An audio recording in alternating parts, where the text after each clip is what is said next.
మేం నమ్ముతాం నిన్నే జగన్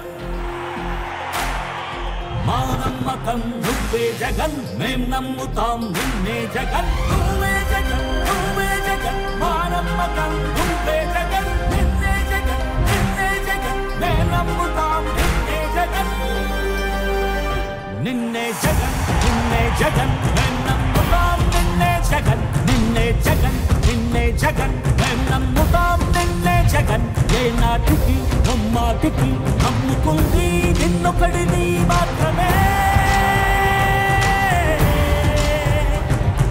చుక్కలు ఎన్ని ఉన్నా మా సూర్యునివి నువ్వే దిక్కులు ఎన్ని ఉన్నా మా దిక్కున నిలబడి తలబడి కలబడి నిలిచిన నేతవు భ్రాతవు దూతవు సావి నువ్వు మా నమ్మకం నువ్వే జగన్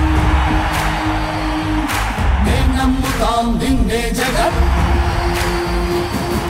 మా నమ్మకం నువ్వే జగన్ మేం నమ్ముతాం నిన్నే జగన్ నువ్వే జగన్ మా నమ్మకం నువ్వే జగన్ నిన్నే జగన్ మేం నమ్ముతాం నిన్నే జగన్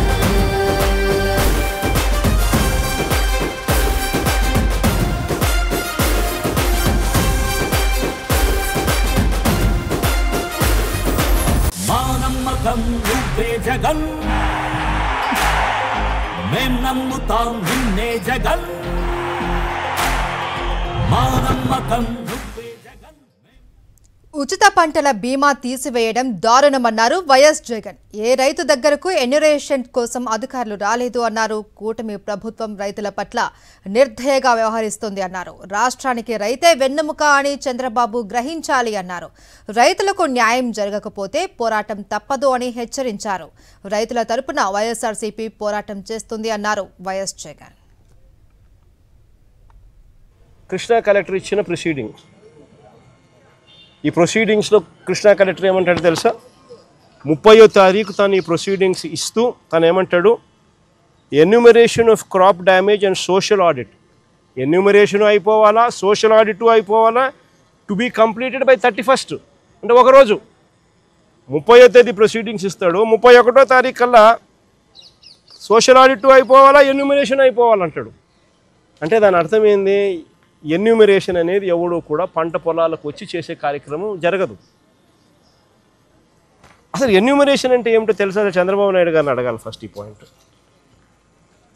అసలు ఎన్యూమరేషన్ అనేది పంట పొలాలకు ఎందుకు రావాలా, ఎందుకు చెయ్యాలా అనేది ఒకసారి గమనించండి. సరే, ఇది గాలుల వల్ల, వర్షాల వల్ల, తుఫాను వల్ల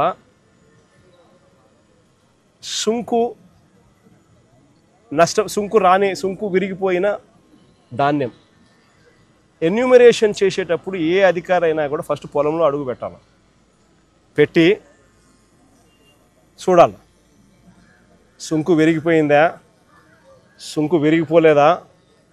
ఎన్యూమరేషన్ ప్రక్రియలో భాగంగా రాయాల. ఎందుకంటే సుంకు విరిగిపోతే తర్వాత ఇది పాలు పోసుకునే పరిస్థితి ఉండదు, తర్వాత జర్మినేషన్ ప్రాసెస్ ఆగిపోతుంది. ఇది చూడకుండా, ఇది చెయ్యకుండా ఎన్యూమరేషన్ అయిపోయిందని అంటారు. ఇన్పుట్ సబ్సిడీ కానీ ఈ నష్టం జరిగిందని కానీ ఎవడైనా కూడా అడిగితే, రైతు అడిగితే వాళ్ళ ధాన్యం కొనుగోలు చేయరట తర్వాత. అంటే ఏం చెప్తా ఉన్నారు? ఎక్కడైనా కూడా ఏదైనా తుఫాను వచ్చినప్పుడు మనుషులకు మానవత్వం ఉండాలి. మానవత్వం అనేది ప్రభుత్వం ప్రదర్శించి తుఫాను వచ్చినప్పుడు, ఇంకోటి వచ్చినప్పుడు వాళ్ళకి ఇన్పుట్ సబ్సిడీ వచ్చేట్టుగా చేయాలి, వాళ్ళకి ఇన్సూరెన్స్ వచ్చేట్టుగా చేయాలి. ఈ రెండూ రావడమే, రెండు ఇవ్వడమే కాకుండా, వచ్చేట్టుగా చేయడము ఇవ్వడమే కాకుండా వారి పంటలు కూడా కొనుగోలు చేసే కార్యక్రమం జరగాల.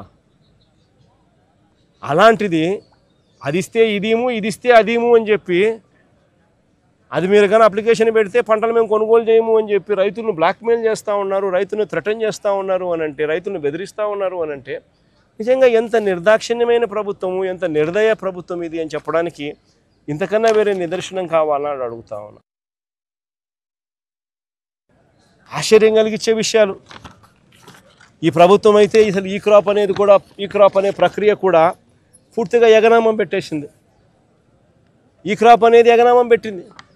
అసలు ఈ క్రాప్ అనేది ఎందుకు చేయాలి, ఈ క్రాప్ అనేది ఎందుకు ఇంత అవసరము అనేది ఇలాంటి విపత్కర పరిస్థితుల్లో ప్రతి రైతుకు అదొక శ్రీరామ రక్షగా నిలబడుతుంది. అలాంటిది ఈ క్రాప్ అనేది తెరమరుగైపోయింది. పంట పొలంలో రైతన్నను నిలబెట్టించి పంట పొలంలో ఆ రైతన్నను జియో ట్యాగింగ్ చేసి ఆయన ఫోటోగ్రాఫ్ తీసి దాన్ని ఈ క్రాప్ అనే పరిస్థితి గతంలో ఉంటే ఈరోజు ఈ క్రాప్ నిర్వచనం మార్చినారు. ఈరోజు ఈ క్రాప్ అంటే ఏం తెలుసా?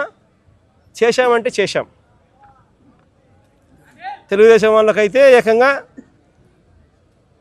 ఉన్న భూమి కన్నా వాళ్ళు వేసిన పంట ఎక్కువ వేసినారు. ఇది బాపట్లలో ఒక చిన్న ఎగ్జాంపుల్.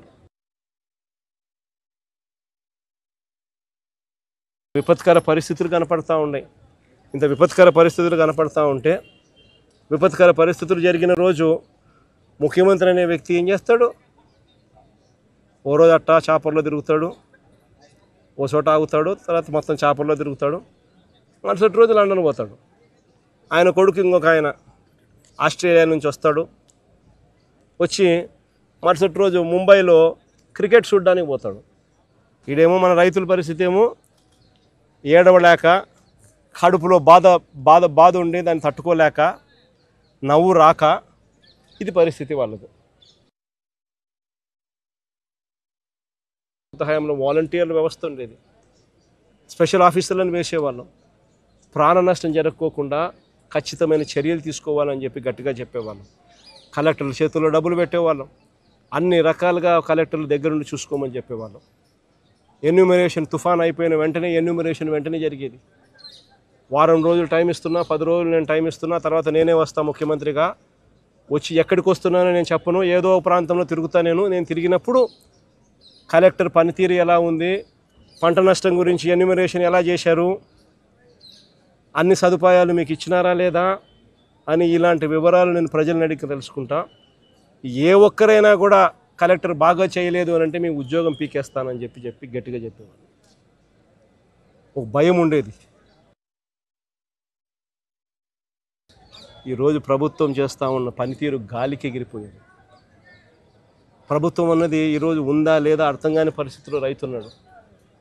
రైతుకు నష్టం వచ్చినా కష్టం వచ్చినా కానీ పట్టించుకునే పరిస్థితి ఎక్కడా కూడా కనిపించని పరిస్థితిలో ఈరోజు రాష్ట్రం ఉంది.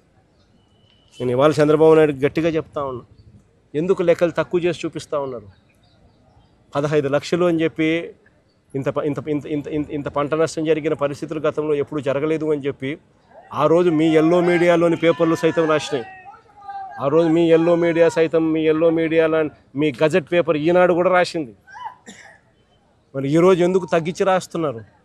ఎందుకు ఎన్యూమరేషన్ చేయడానికి వెనకడుగు వేస్తూ ఉన్నారు? ఎందుకు రైతులకు తోడుగా ఉండడానికి ఎందుకు వెనకడుగు వేస్తున్నారు? ఎందుకు రైతులకు ఎన్యూమరేషన్ కోసం అప్లికేషన్ పెట్టుకుంటే ఎన్యూమరేషన్ చేస్తే మీ వరి పంట మేము కొనుగోలు చేయము అని ఎందుకు రైతుకు భయపడిస్తున్నారు? ఉచిత పంటల బీమా అనేది నువ్వు ఎత్తేయడం వల్ల రైతుకు నష్టం జరిగింది. కాబట్టి ఖచ్చితంగా ఆ ఇన్సూరెన్స్ డబ్బు రైతుకు ఖచ్చితంగా వచ్చేట్టుగా చెయ్యాలి అని చెప్పి రైతుల తరఫున డిమాండ్ చేస్తూ ఉన్నాం గట్టిగా అడుగు. రైతులకు ఇన్పుట్ సబ్సిడీ కింద బకాయిలు పెట్టారు. దాదాపుగా ఈల లెక్కల ప్రకారమే, అది తగ్గించిన ఈల లెక్కల ప్రకారమే, తగ్గించి ఈలేసిన లెక్కల ప్రకారమే 600 కోట్లు ఇవ్వాలని చెప్పి ఈళ్ళే బకాయిలు పెట్టారు. ఆ బకాయిల సొమ్మును కూడా వెంటనే రైతులకు ఇవ్వాలి అని చెప్పి కూడా గట్టిగా డిమాండ్ చేస్తూ ఉన్నాం. చంద్రబాబు నాయుడు గట్టిగా మాట్లాడుతూ ఉన్నాం, రైతు సంతోషంగా ఉంటేనే రాష్ట్రం బాగుంటుంది. రైతు గన కన్నీరు పెట్టినాడు అని అంటే ఏ ప్రభుత్వంకైనా కూడా అది అరిష్టమే అని చెప్పి చంద్రబాబు నాయుడు గుర్తుపెట్టుకోమని గట్టిగా చంద్రబాబు నాయుడుకు వార్నింగ్ ఇస్తూ ఉన్నాం. ఈ సమయంలో చంద్రబాబు నాయుడు దృష్టిలో రైతు అనేవాడు వ్యవసాయమే దండుగా, వ్యవసాయం చేయడమే దండుగా, రైతు వేస్ట్ అనేది చంద్రబాబు నాయుడు మైండ్ సెట్. అందుకనే రైతు ఈరోజు ఇన్ని అగసాట్లు పడుతూ ఉన్నాడు, ఇన్ని అవస్థలు పడుతూ ఉన్నాడు. ఈ మైండ్ సెట్ మార్చుకొని రైతు రాష్ట్రానికి వెన్నెముక అని చెప్పి గుర్తించమని చెప్పి చంద్రబాబు నాయుడు గట్టిగా డిమాండ్ చేస్తూ ఉన్నాము. చంద్రబాబు నాయుడు గారు స్పందించే తీరుగా సరిగ్గా లేకపోతే రైతుల తరపున వైఎస్ఆర్సీపీ ప్రభుత్వం పోరాటం చేయడానికి సన్నద్ధంగా రెడీగా ఉంటుందని కూడా ఈ సందర్భంగా గట్టిగా చంద్రబాబు నాయుడుకు వార్నింగ్ ఇస్తూ ఉన్నాం. ఈ సందర్భంగా